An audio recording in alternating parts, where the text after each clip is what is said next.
It's your boy Bryan-Michael Cox here, and you know I got soul. Just kind of talk about the single a little bit. Okay.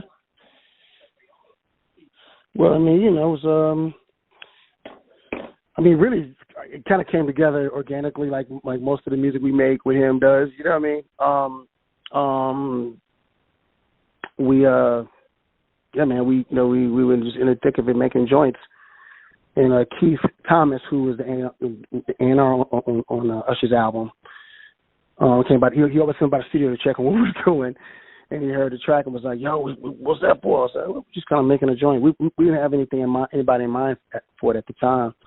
And he was like, "Man, Usher need that joint," you know. And then so we said, "Okay, cool." And we just started kind of pulling some songs together. We had Vito come in, started pulling some ideas together, and then the song just kind of came together. You know what I mean? Yeah. And then, you know, you have the high five sample in the song. Just talk about that, like bringing back some of those old classics. Well, to be perfectly honest, it's not a sample. It's it's in the Roland 808 in the Roland 808 box. That's a pre-made beat in there already. You see what I'm saying? So like when you buy the Roland TR-808, that beat is in there already. Okay. Cool. See what I'm saying? Like when you buy it, like Sexual Healing's in there, like certain pre-programmed beats are already in it. So that beat is already, so it's not a sample at all. Oh, okay. But let's talk about, you know, your work with Usher right now. A lot of fans are obviously excited about it. JD's mentioned that this is Confessions 2. Just kind of take me through what you guys are working on right now and what people can expect. I think that people are going to be very, very impressed with this new album. We've been working on it for a while. You know what I'm saying? Seems like forever. You know what I mean? But it's a good thing. You know, sometimes when you're making that gumbo, you know, you need to slow cook that thing. You know what I'm saying? And you know, I'm super excited about this process. We've grown a lot together in this process. And I think that it's going to be I think people are going to really, really enjoy the album. You know, we definitely you know, some snippets have happened already online. You know, I know there's one snippet in particular everybody keeps asking us about, a song called Believe. That song is amazing. He has an amazing album. I think that his fans are going to be well pleased, like very pleased with with this album. You know what I mean? It's taken us through a whole lot. Oh, okay, cool. So just kind of take me through your expectations for this project. Obviously, with a title like Confessions 2, I'm not sure if that's confirmed or not, but when we heard that, us as R&B fans, obviously immediately, because we know the chemistry between you, JD, and Usher, our expectations is this is going to be 2004 again. You guys are going straight back to the top, but just kind of take me through your expectations for music being released in 2020 with Usher and JD. I mean, I just think that it's going to be great, man. You know what I mean? At the end of the day, it feels good. It feels right. You know what I'm saying? I don't know if we've confirmed that title, confirmed it. You know what I'm saying? I know that that's been kind of tossed around. You know what I'm saying? I can't say if it's been confirmed or not. I know at some point Usher wanted to change it. I don't know if they changed it back. I don't know what happened. But I do know that the music feels good. The energy feels really, really amazing. You can't redo what you did. You know what I mean? So, you know, we're not trying to do that. We're trying to create and even if it's called Confessions 2, we're trying to create a new movement. This energy is new. It's a new thing. You know what I mean? And we feel really, really good about the music that we're making. And, you know, Quincy Jones once says that, you know, if, you know, you feel good and I feel good and if Usher feels good, and if, you know what I mean? If 3 or 4 or 5 people in the room feel good, and, you know, about the music, then it's a good chance that, you know, the rest of the world will feel good about it. You know what I'm saying? So we feel good about it, man. Like, I mean, the reaction to the single has been amazing. They haven't even gone hard yet. You know what I'm saying? They're just starting to go, like, hard at radio with the song. You know what I mean? Like, this week. You know what I mean? So the fact that they hadn't even really pushed the single like that, and we're getting the love that we're getting, you know, Usher's getting that love, I think that people are ready. You know what I'm saying? Right. Yeah. And, you know, the one thing we love about you and JD is R&B outlets and as well as our fans is we kind of look at you guys as the bridge to Usher to let him know what we want to hear. And obviously you've seen a lot of tweets going on and, you know, a lot of people have their opinions on what Usher should sound like. What are the conversations that you've had with Usher to get to this point? Because obviously you've worked with Usher on every album. It may not have made the album, but you guys go into the studio and you guys create. So what are those conversations like? I mean, it's just, you know, we talk about what we normally talk about, which is life. We talk about direction. You know, Usher is a quintessential artist. You know what I'm saying? Like, he's ever evolving. He's a brilliant mind, so he always wants to do something different. And then, you know, sometimes being that brilliant, you can second guess yourself too. You know what I mean? So you could definitely overthink things at times. And I think for us, it's our job to help him through through that process. You know what I mean?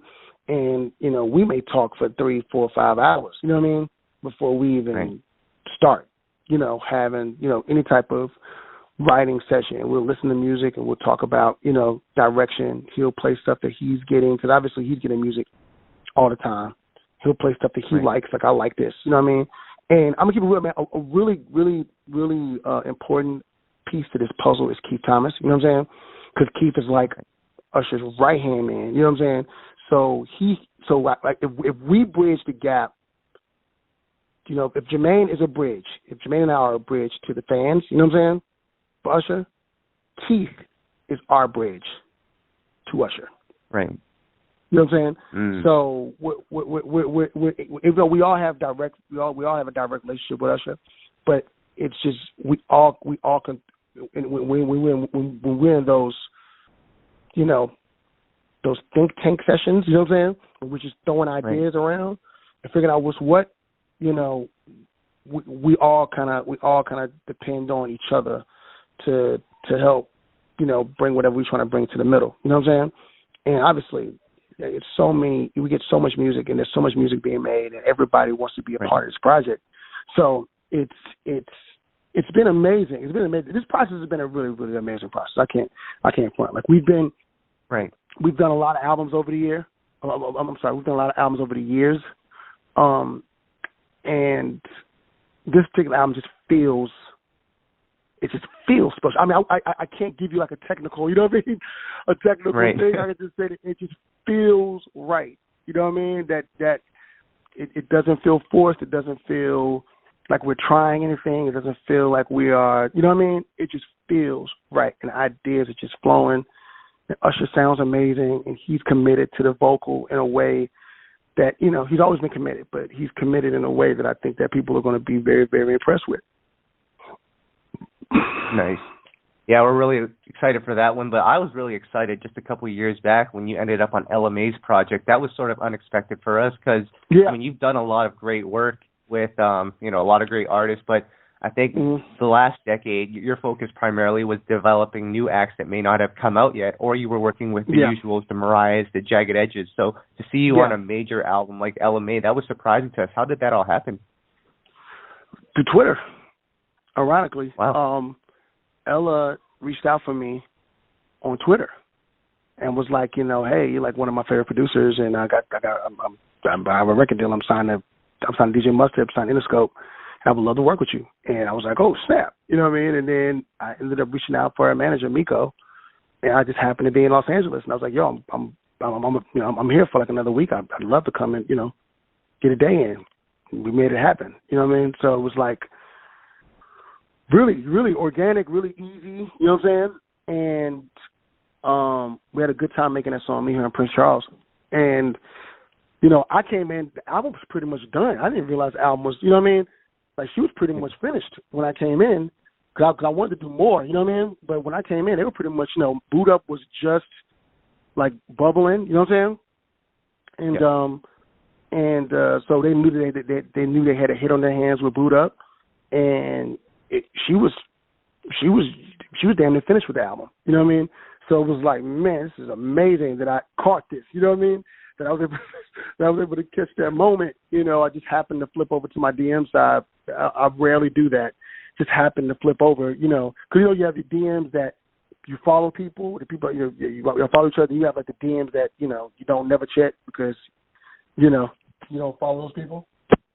I just happened to just swipe over, and she was at the top, and I was like, who's Ella Mai? And I was like, oh, snap. And I reached back out for her, and I was like, yeah, I'd love to come and work. And, you know, we made it happen. We made Dangerous, and it was like, oh, this feels good. And for her her what's the word I'm looking for? Her reference, ironically, was like Day 26 and like Danny Kane. So like, some, you know what I'm saying? So some of her favorite joints were joints that were from like making the band. You know what I mean? So it was like, word. You know, it wasn't even like she was referencing like the Mary or Mariah records or whatever. She referenced those too, but it was just like, yo, I love the work you did on Day 26. I was like, that is so random. You know what I'm saying? Right. That's so random. That's why you hit me. You know what I mean? And it just worked out, and we have a beautiful relationship. I still have a great relationship with Miko. And it's just been great. You know, me and Miko have been talking about me going in with her. She's already started on a new project, and hopefully I'll be a part of this one too. Right. And I'll give you a couple of fun facts about Dangerous. Number one, to me, it sounds like a classic B-Cox record. Number two, it's the longest length song on the project, clocking at 4 minutes and 39 seconds. And thirdly, it has a bridge. So when you're working with artists in 2020, and we look at music today where songs are like 2 minutes long and there's no bridges, like what's your approach when you're creating records? Are you just sticking with, you know, what you know and what's made you successful? Yeah, man. I mean, I've adopted, other techniques and things of that nature, you know what I mean? Which is why I've been able to kind of be a little more diverse this year than I've had the past couple of years. With the Division record, like working with 1985 on the Division record, the Division Future joint, and then going in with Jadakiss and doing that record with Jadakiss, I've just been able to kind of like stretch out. So I'm in a space, I'm kind of doing a little bit of everything, you know what I mean? You know, the thing about Dangerous was she requested that kind of vibe, you know what I mean? She wanted the bridge, right. She wanted that thing, you know what I mean? It kind of gives me the feel of like Day 26 is exclusive. That song gives me a little bit of that vibe, you know what I mean? And that's what she wanted. So that me throwing a bridge in there was easy. It was okay. We'll put a bridge in. You know what I mean? We'll just rock this thing out. You know what I'm saying? So I go to the studio every day, man. I just try to just approach the music based on what I feel or how I feel. You know what I mean? You know, me and Jermaine, do a lot together. So that those conversations back and forth about music, and we talk about music consistently. You know what I'm saying? Right. Like all day. Like he may text me at 3:00 in the morning something stupid about music. You know what I mean? Like just you know what I mean? Just we it's a constant thing. So when I'm sitting in front of my laptop or sitting in front of the MP, I'm just trying to figure out, I'm just trying to do what makes me feel good. You know what I'm saying? Like what makes me feel good, and what's the idea? And I want to be deliberate about the idea. You know what I mean? So I'm used to making hit records. You know what I'm saying? Like I don't. Right. I like hit records. You know what I'm saying? Right. So in the process of that, it's okay, cool. How do we? What makes me feel good? You know what I mean? And being able to be diverse, and being able to work on a Robert Glasper album, also. You know what I mean? Being able to do all the different things that I'm able to do. You know what I'm saying? I just approach it. I just approach it. I just like to do what makes me feel good. You know what I'm saying? Like that's my approach. Right. Now, with the state of R&B right now, I think one of the biggest complaints we have is just like the lack of vocal capabilities from some of these new artists. And, I spoke to Troy Taylor not too long ago, and he feels it's his duty, or it's the duty of the producers of, like you guys, to really bridge the gap and enter this generation and show them how it's done. Do you kind of feel the same way about it? Oh, absolutely. Yeah. I feel like people take the wrong approach and they criticize the kids. You know what I'm saying? They criticize the youngins instead of saying, yo, let's work together. You can teach me something, I can teach you something. You know what I mean? Let's blend. You know what I mean? Because we have information that they need. You know what I'm saying? And they have the youth and the audience. You know what I'm saying? To get their message heard that we need. You know what I'm saying? So it's like, let's bridge the gap. I feel like there are a lot of artists out there that I really, really like, though. You know what I'm saying? That I think are really, really, really good, strong, have strong potential. You know what I mean? Just how do we get to how do we make people look at our genre and, the way that with reverence. You know what I'm saying? Like, how do we get R&B back to the main stage? You know what I mean? the main stage of the Grammys. You know what I'm saying? Or or the main stage in general. You know what I'm saying? Like I feel like I feel like there's a lot of, I mean, it is our duty to pass this information on. You know what I mean? And not criticize, but embrace, which is why I feel like I've been able to be around for as long as I've been, because I've always embraced the new, always embraced the youngins. You know what I'm saying? And always been a ear for them. You know what I mean?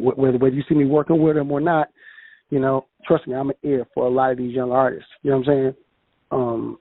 And I'm a super encourager for them. You know what I mean?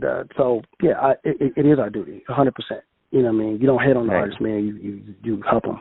You know what I mean? Right. Nice. And then along with the new artists, of course, you've been collaborating with some frequent collaborators. Johnta Austin, of course, you were part of his Love, Sex, Religion album. We waited like 10 years for that one. But you have a single, Love Culture, which we love that project, but Love Culture in particular, you did that one. And I feel like that was your way of kind of fusing classic B-Cox with what's going on today. I think same with Johnta with the vocal approach and, just melodically. Just talk about that whole project and, the process of 10 years ago up until now. Well, me and Johnta consistently work, so we have so many songs and so many things that we have like just in the vault. Like, we're going, we've been making this album, like you said, for 10 years. You know what I mean?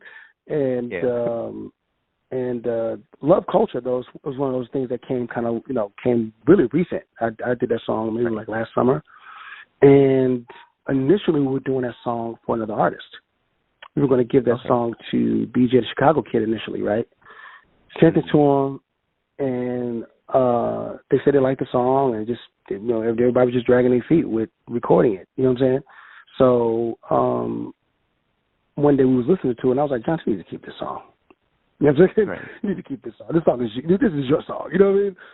And he went back in with Troy, and they did the vocals over, and just that's what you hear is what you get. You know what I mean? And it's just me and Johnta have an undeniable chemistry that certain people you just in your life you're always going to have energy with. You know what I'm saying? And Johnta Austin is one of those people that it's just so natural. It's not even, you know what I mean? It's never work. You know what I mean? It's just like we go to the studio and it happens. You know what I mean? And, I'm very proud of the project that this Love, Sex, Religion project. I'm very proud of it. I'm proud of the work that we did on it. I'm proud that we were able to pull everything together when we did. And he's getting love on this Love Culture. He's getting love on this single. The single's going to do something. You know what I'm saying? I think it's going to go. I think it's going to do well. People love this song. So I'm super excited to see what happens with it. We're actually working on a project. Me and him are working on a EP. Kind of to start the whole Ocean 7 movement again. So we're going to do Texas Ranger Sinatra EP. And we already have a couple of songs already, done and locked in for it already. So, hopefully we guys will get this EP by the summertime. And then that will open up us, getting into this Ocean 7 concept. You know what I mean? We haven't done Ocean 7 mixtape, and it's been 11 years now. I think 2009 was last year. So now it's like, okay, we want to, it's a concept that everybody's been asking Jermaine for, asking me for, you know what I'm saying? So me and John said we'll take it upon ourselves to start by putting a project together for ourselves, and then that will open up, the concept of getting, the Ocean 7 crew back together in the lab, making a project. Nice. And then another collaborator that we've seen you with is Jagged Edge. Saw you in the studio with them not too long ago. And I feel like your chemistry with Jagged Edge, it's one of a kind. I think whenever you guys get together, the music is just great. So just take me through what you guys are working on right now. Well, Jagged, they have an album that they're doing called Jagged Love Story. And you understand how me and Jagged Edge work. They are just as creative on the producer side as I am, and I'm just as creative on the writing side as they are. So we're it's a true collaboration. You know what I'm saying? But they'll bring me ideas, and I'll end up reproducing them, or making it bigger. You know what I'm saying? Blowing their ideas out. Or I'll bring them ideas, and they blow my ideas. Like we're like one and the same. You know what I'm saying? So right. they've been working on this project for a minute, and I've always stayed in constant contact with them, like Brian and Brandon, like two of my dearest friends. You know what I mean? I always talk to them. So past couple of months, we've been like getting together, and like they've had ideas they were working on, bring them to me, we're finishing them up, and we're working on new ideas. So like 3 new joints that we're working on now that when I get back to Atlanta, I gotta finish that are fire. You know, like totally nice. ridiculous. And it's just, you know, like with them, it's the same thing. It's just I've been working with them for so long. You know what I mean? It is like we don't have. It's the easiest work ever. You know what I mean? It's like so easy. You know, I can't make a track fast enough. You know what I'm saying? By the time I get the track finished, you know what I mean, the song is done for the most part. You know what I mean? So it's just I've always, you know, them. It's crazy because Jagged and Johnta are the people I've worked with the longest. You know what I'm saying? Right. You know, we all started working together in like '98, and from '98 to now, we've still been able to maintain and keep like a fresh sound. You know what I mean? That's really the key. Like the fact that we've been able to keep a fresh sound all these years. You know what I mean? So it's just supernatural, man. Like our whole chemistry thing is just really, really just the most natural thing ever to me. So, you know, I'm excited about this new Jagged Edge project. You know what I mean? I'm doing everything in my power to help, you know what I mean? Help them move it around, you know what I'm saying? But that, you know, them dudes, I still feel like Jagged don't even get like they will just do what they should. You know what I mean? Like they should really, you know, they should be way more respected than they are. You know what I mean? I feel like absolutely. I feel like they're like, you know, they're still a group. You know what I mean? They never change members. They never, you know what I mean? Like, look at all the groups from the '90s. Every group from the '90s is like like a shell of itself. You know what I mean? Or you know, they broke off and it's two different types. You know, like it's 2 different Blackstreets. It's 2 different Drew Hills. It's, you know what I mean? 112 got new members. Like it's, you know what I mean? Like it's just the fact that Jagged Edge is still intact. You know what I mean? It's the same members, the same sound, the same, and they look good. They, you know, they still have a very, very youthful look. They still connect to the young people in a real way. You know, they're not like Jagged Edge doesn't feel like an old school artist.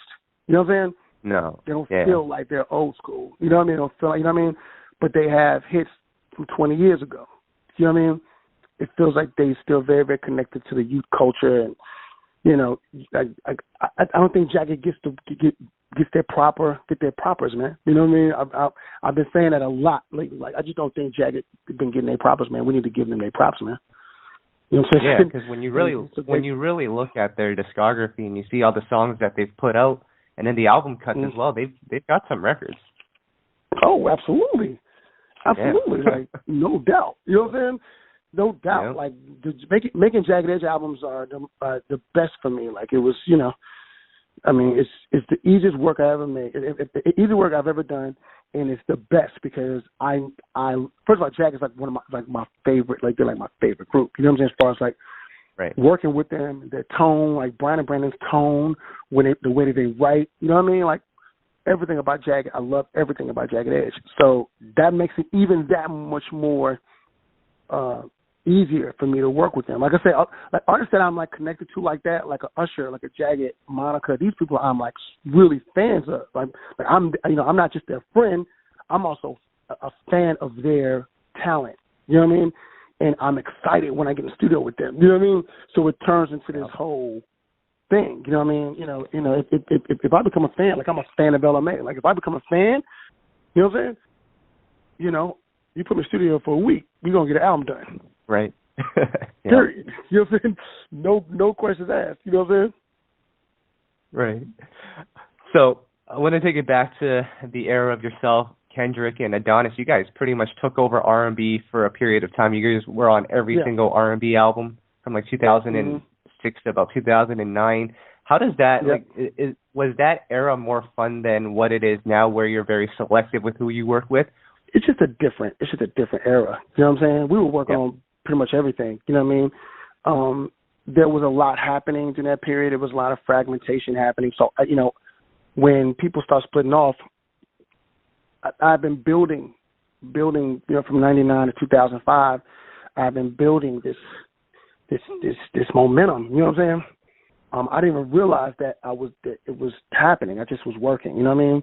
So between the stuff I was doing at Noontime, and then I started working with Jermaine, and all the projects that were coming out from 99 to 2005 was building up this momentum. We get to 2006, Be Without You happens, and then there's like this split. You know what I'm saying?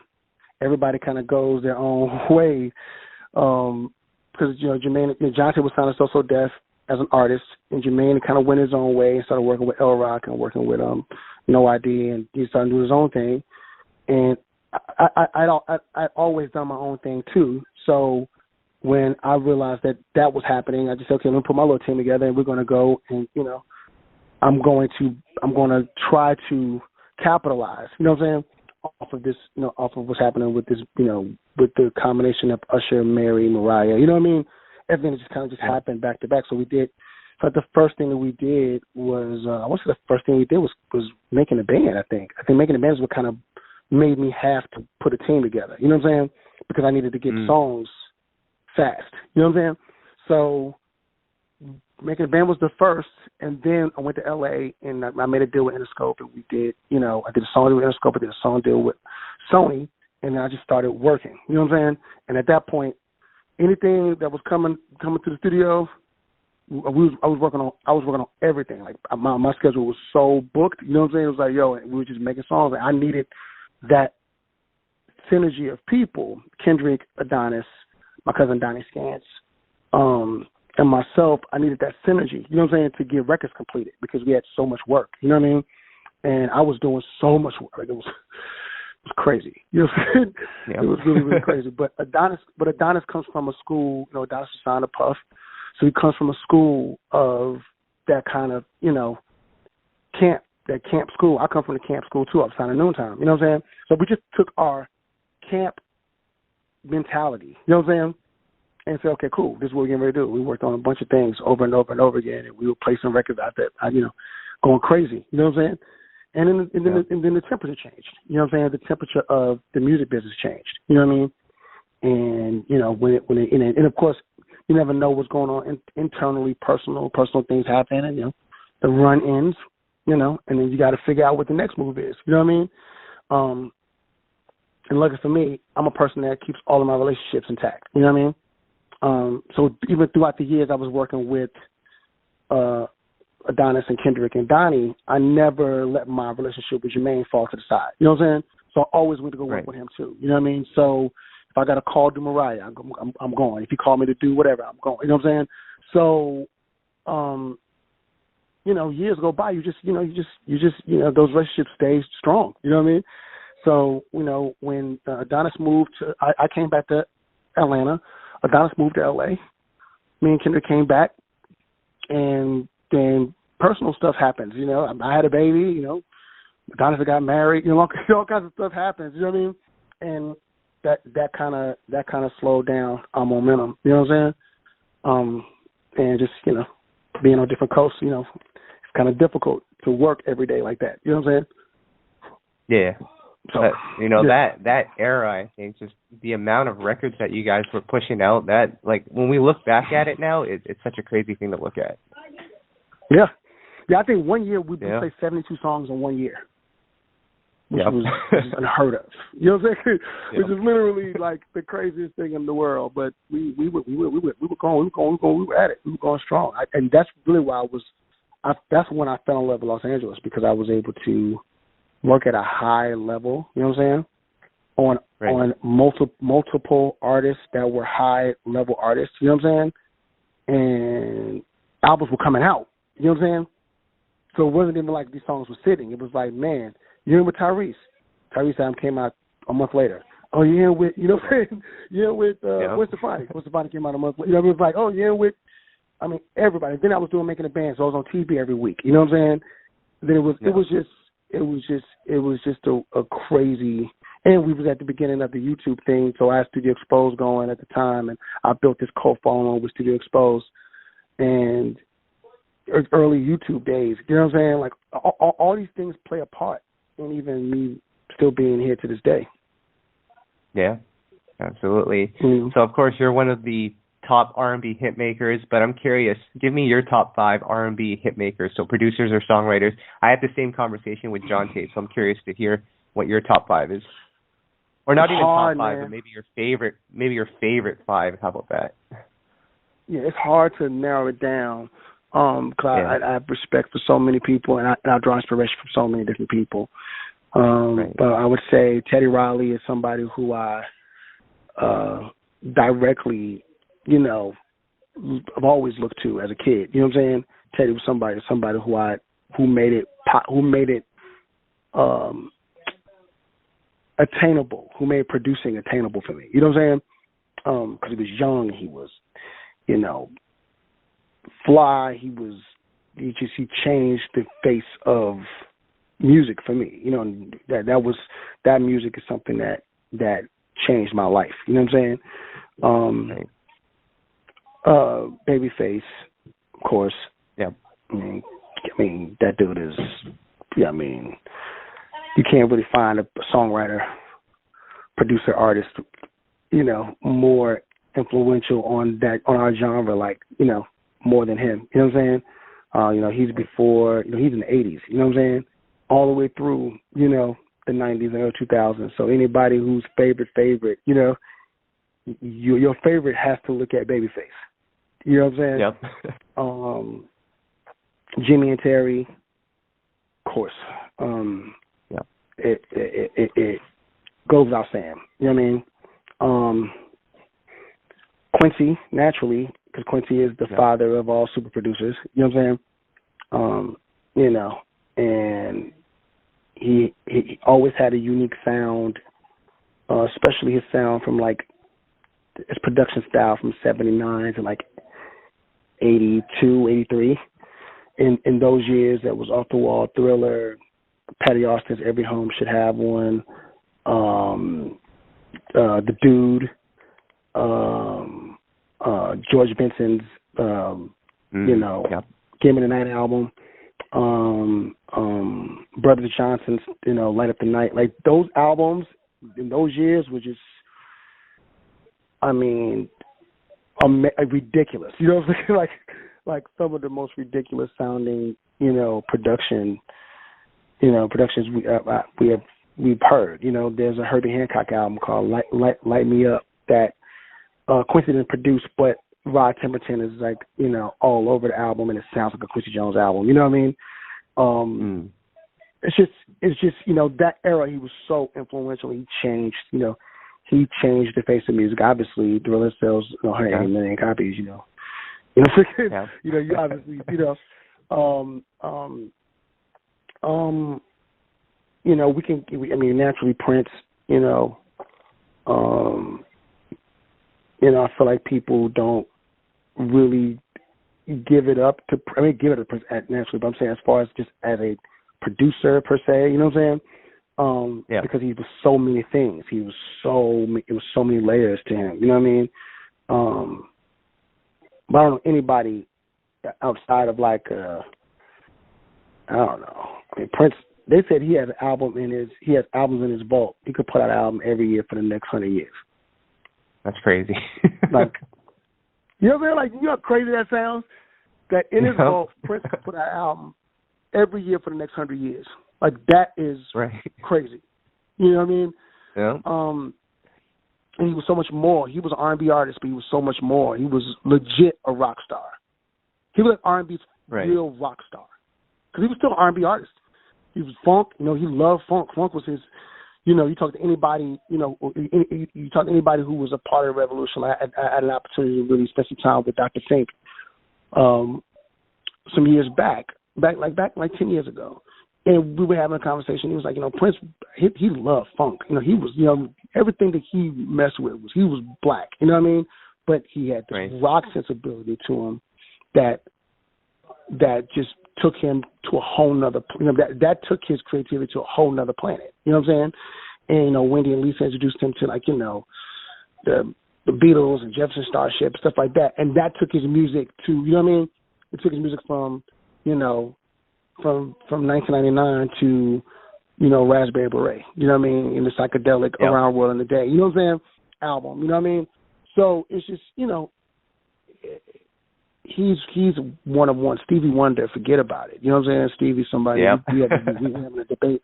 We having a debate with somebody on Twitter right now. Me and Johnta debate with somebody on Twitter right now about Stevie Wonder. Songs of the Kid Life, forget about it. That 5-year span, 72 to 77. Yeah. You know what I mean? The Genius period. 3 Album of the Year Grammy Awards. Back to back.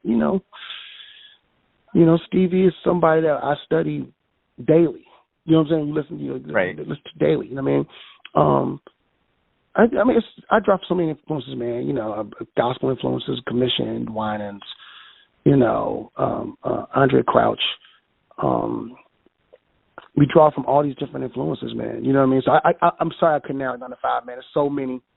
You know what I mean? No, many people. Well, you know what I mean? Well, let me throw a couple at you here. Just give me what you admire about them or what you see in their work as a producer that maybe us listeners don't see.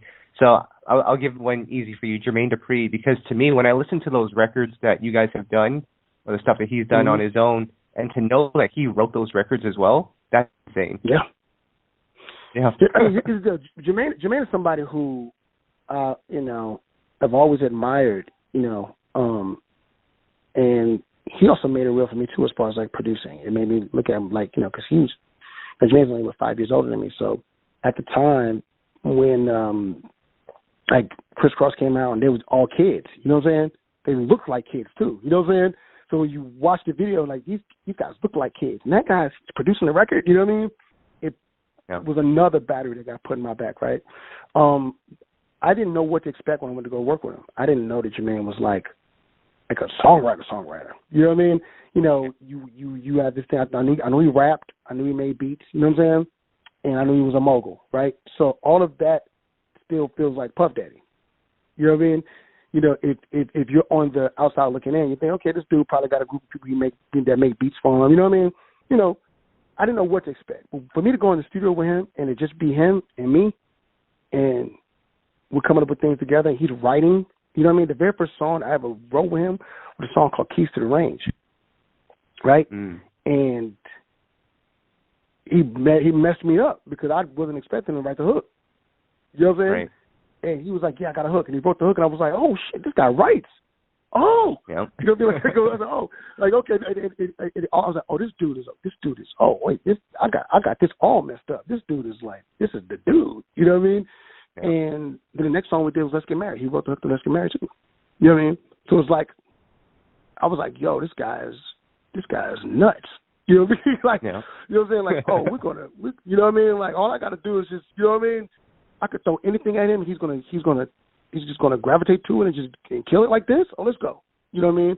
And that's how I rock with him, because he's not only just a brilliant producer, but he's a magnificent songwriter. You know what I'm saying? It's like you know what I mean? Like, he's a magnificent songwriter. Like, the nigga wrote, You Make Me Wanna. You know what I'm saying? Yep. Like, he wrote, you know what I mean? These songs, he writes these songs. He's a magnificent songwriter. I was like, oh man. And actually, that, as a person who likes to learn, that actually made me like, oh man, okay, now I know I got to figure out my place in this. You know what I'm saying? And I was able to find my lane very, very quickly. You know what I'm saying? Because he's super fast, so you have to kind of get with him. You got to stick with him. You know what I'm saying? Because he'll leave you in the dust if you're not keeping up. You know what I'm saying? Yeah. So yeah, give you another one here. Brilliant man. Yeah. Let me give you another one here. Devontae Swing. You tweet about him all the time, and think about this. His work with Jodeci, Casey and JoJo go, their separate ways. They do their own stuff. It sounds nothing like the stuff that Jodeci did as a group. And Devontae, you got to thank him for that. He was that mastermind behind that group. Oh, Devontae he's beyond special. Like, that sound I'm talking about, and how it evolved from Forever My Lady to A Diary of a Madman. You know what I'm saying? Yep. How the sound evolved from that I'll Be Sure album. You know what I'm saying? From the Devontae I'll Be Sure produced album to when he's unhinged. You know, you could tell that first album was a lot of Al B, you know what I'm saying, directing him and guiding him, right? You get to the second album when he's unhinged, you know what I'm saying? Whew. Yeah. You know what I'm saying? It's like, you know what I mean? It's probably one of the most important albums. That album, Diary of a Madman, that side A for sure. The side A of that album is probably one of the most important albums of my life. You know what I mean? There's certain albums like Guy's first album is very, very important. Diary of a Madman is like one of the most important albums like ever. Like that from the top of that side A all the way to the end of that side A, it's like, bruh, My Heart Belongs to You, Cry for You, Fiending, Ride and Slide. Oh, you're like, what? Alone? Oh my God, forget about it. Like, Devontae was a mad scientist. And then watching that docu-group, I had that docu-group on VHS, man. I used to watch that docu-group every single day, man. Like, literally, I used to watch it, like, every single day. Like, yo, this is the most... you try to imagine yourself, try to put yourself in the studio. You know what I'm saying? And the fact that BET did something on Jodeci, you know what I'm saying, is like, in the studio. And it's like, yo, like, literally, I mean, he don't get talked about enough neither. Devontae Swing doesn't get talked about enough. There's a lot of people out here that is out here because of him. A lot of us are children of Devontae Swing. You know what I'm saying? No doubt. He doesn't get talked about enough. Like, I can't tell you how many times I reference Devontae. Like, I mean, you see it. I talk about him all the time. I talk about him all the time. Like, he's somebody who was like, he's a mad scientist. He was one of the special ones. You know what I mean? And if they could have kept that group together, man.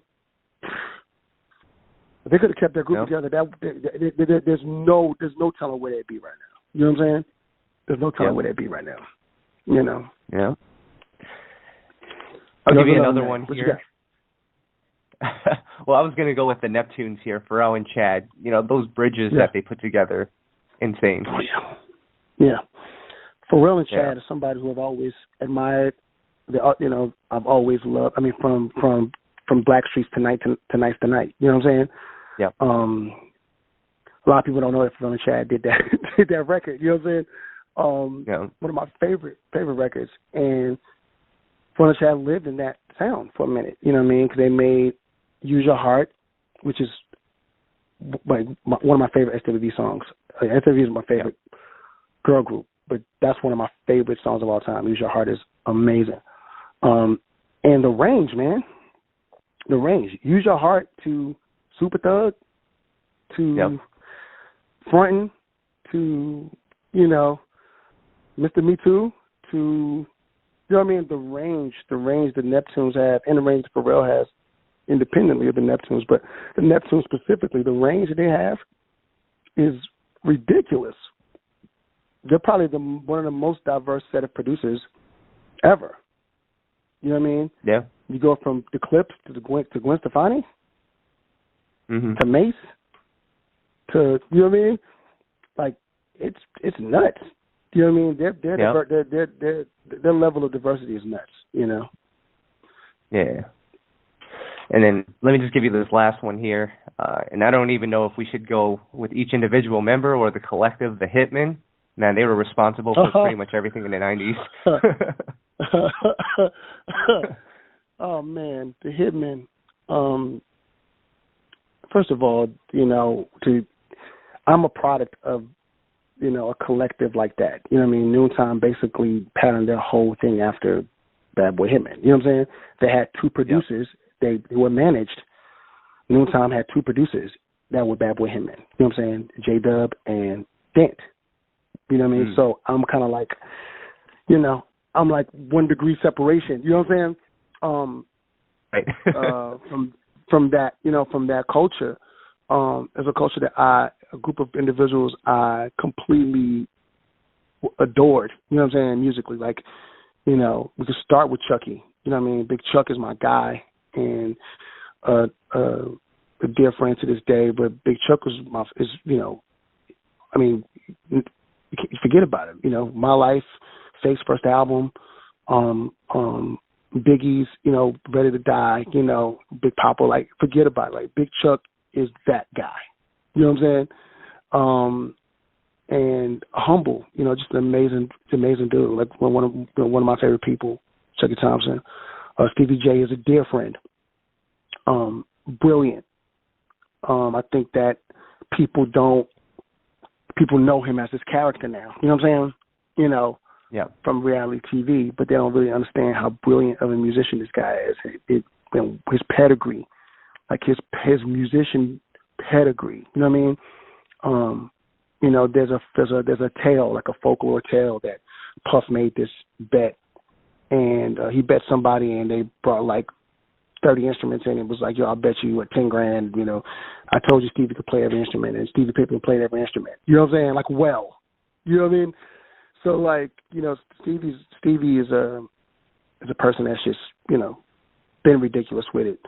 J-Dub is somebody who I was in proximity of because of Noontime, and I learned a lot from him. And his energy was always like bigger than life. Because J-Dub was super tall, and just, you know, at the time he was kind of a little heavier. Now he's super thin and lean now, but at the time he was like a little thicker. You know what I mean? You know, and piano though, that when you sit down in front of a piano, is forget about it. Get out the way. You know what I'm saying? Yeah. And I know him personally, so I have a different kind of like respect and you know, different kind of adoration for him. I knew him personally back then. I know all these guys now, but I knew J-Dub then.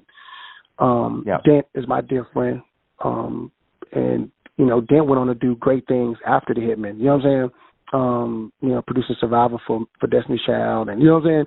You know, discovering Carrie Hilson. Like, he ended up doing, you know what I mean, great things after the Hitmen. Trying to think, Mario Winans. Forget about it. You know what I'm saying? Like, forget about it. Mario Winans is, you know, probably the most consistent producer, and he had a tough time of it. You know what I'm saying? Early on, which is probably why he was always really good, but why he really got really good. You know what I'm saying? Because he had a tough time of it. You know what I mean? When the smoke cleared, it was just him. You know what I'm saying? And he was well prepared to take on the load by that time. You know what I'm saying? Yeah. And, you know, just who he is as a musician, as an artist, like Mario, and he's just a good dude. You know what I'm saying? Just a good dude, you know?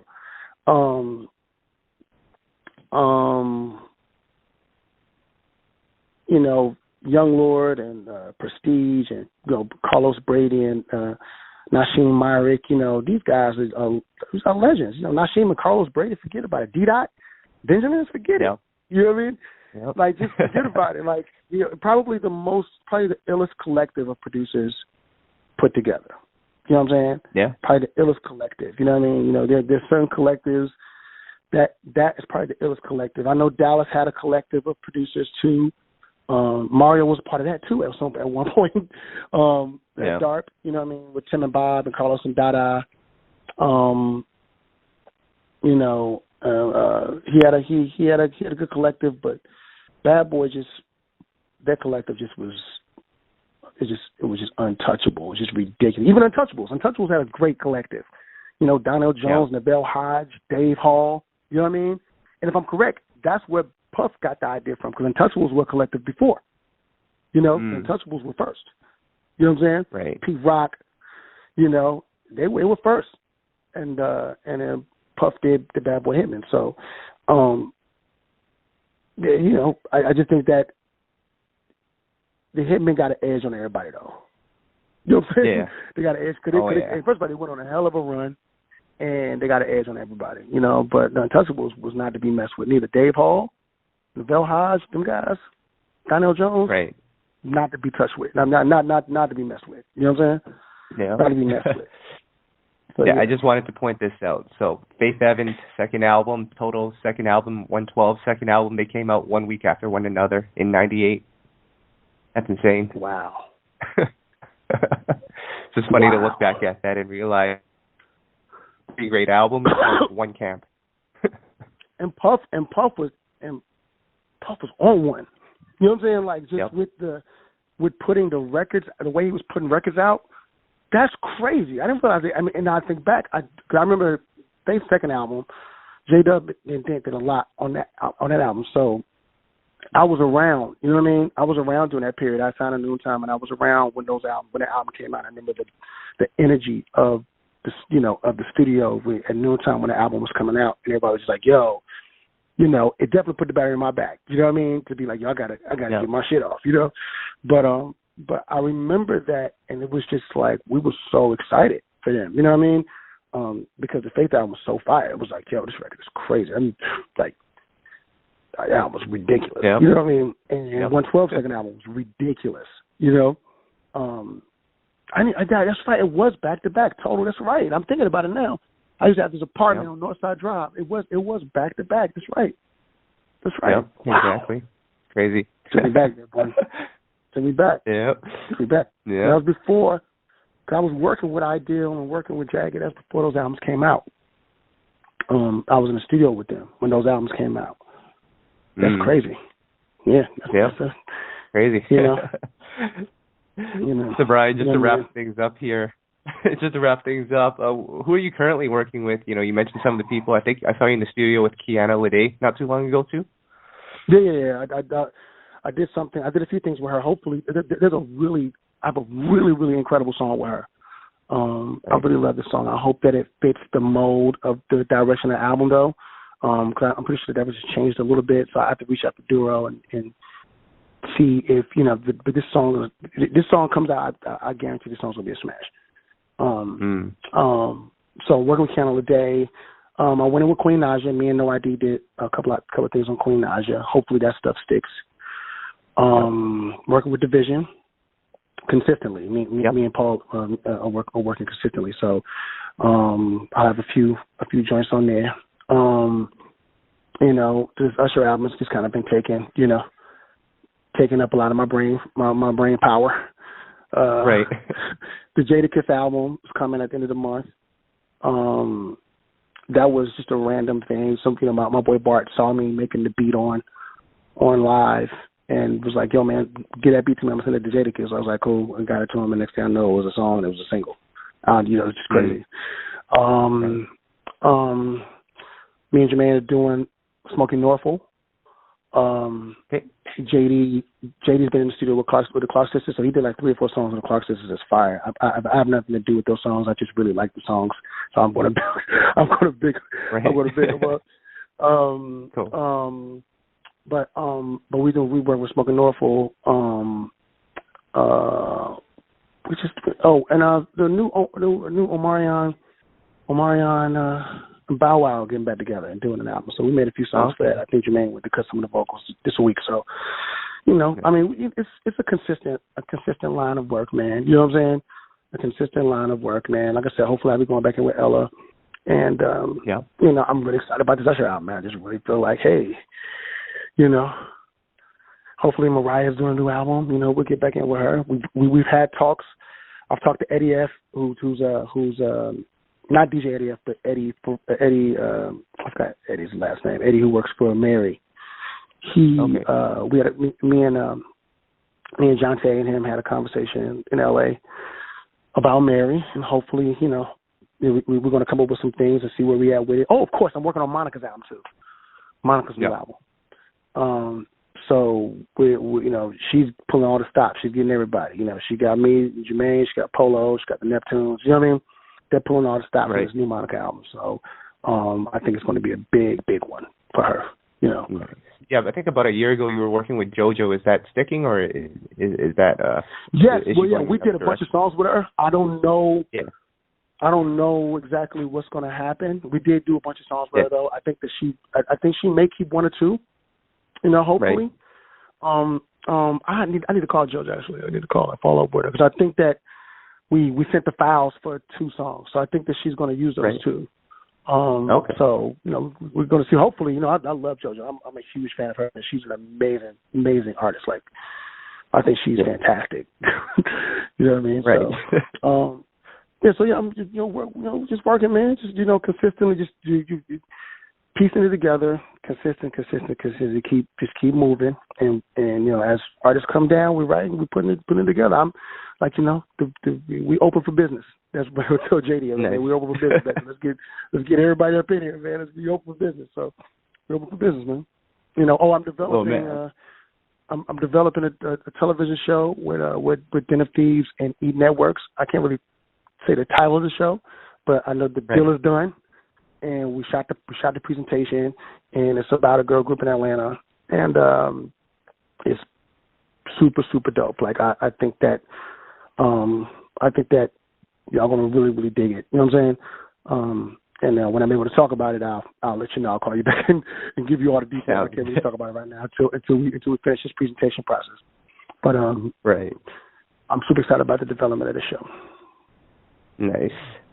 Well, Bryan, we're out of time here, but I want to definitely thank you for your contributions to R&B and also our connect and hooking us up with that Usher song. You know how we feel about Usher. We're supporting him. We're supporting you. Yeah, I appreciate y'all getting on it too, man. I appreciate that. Too, man. I appreciate that. Too, man. I appreciate that. Too, man.